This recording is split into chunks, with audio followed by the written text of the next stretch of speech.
So in this module, we're going to talk about estimating repair costs. Now, we're getting to the part of this process where you're going to have to go through the motions a bit without having all of the answers.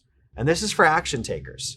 If you want something to just fall in your lap and you want to overpay for it, great. This process probably isn't for you. If you want or need or are willing to be a little bit uncomfortable, you can dramatically change the course of your family's financial future. So you've walked this house and you're looking at the shape it's in, trying to decide, does this make sense for you or not? Now, you guys aren't flippers, so you shouldn't be looking at places that you have to take out walls, gut bathrooms, fix mold, foundations that are crumbling, all those big projects. If I'm being totally blunt, in my opinion, that's the service investors provide with the market. They handle all the junk that nobody else wants to do.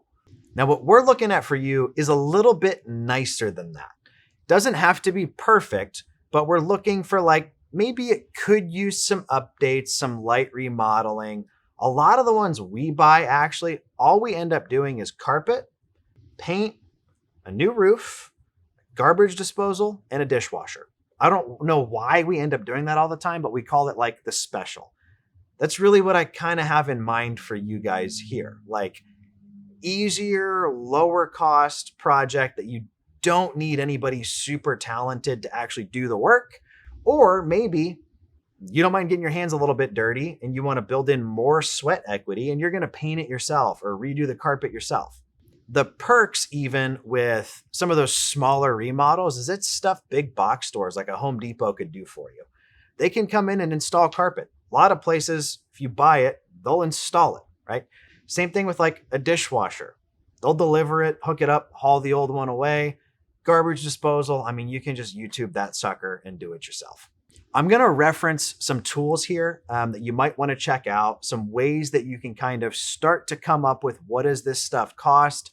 I'm also going to share below this module a sheet that we used as investors on figuring out roughly how much this stuff costs. Now, this isn't your final time figuring out what things need. There's going to be a phase where if you need to get a contractor or a specialist in, we're doing all that.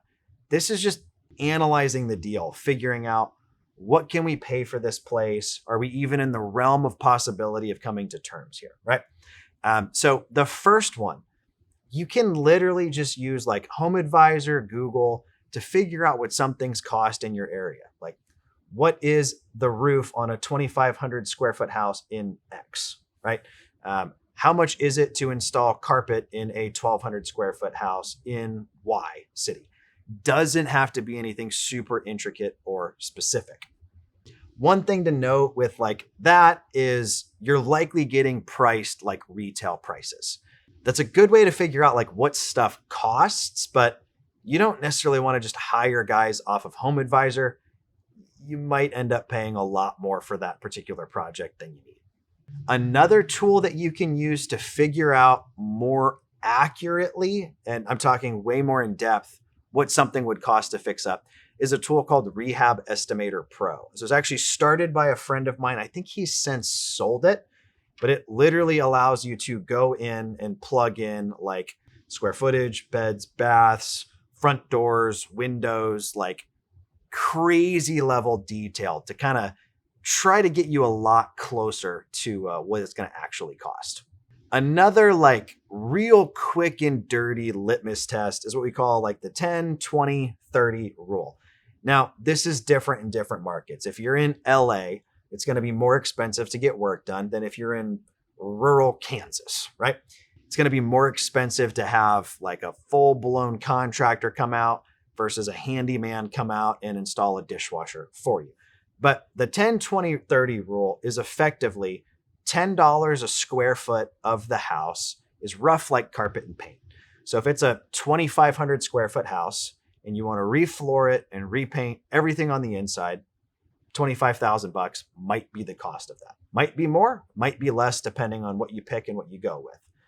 20 a square foot is it needs paint and carpet, but also needs a new kitchen or new bathrooms. So that 25,000 becomes 50,000. The 30 is like, we think this might need everything. In some markets, that's like 40 plus, right? So that's kind of a quick litmus test just to see like, where do we think we're at here?